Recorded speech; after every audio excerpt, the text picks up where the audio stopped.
Ешкімді қатты жақсы көрме, ешкімді қатты жек көрме.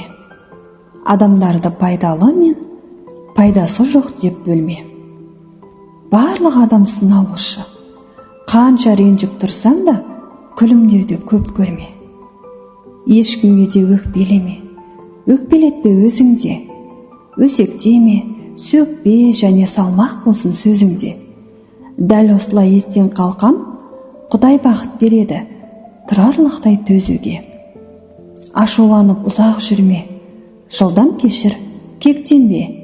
Жақсы адамның ашуы да шай орамал кепкенше. Өз-өзіңмен мақтанасың, жеңе біліп ашуды, сабырлыққа жеткенде. Пенде деген тұрақсыздау, неше түрлі күй бізде.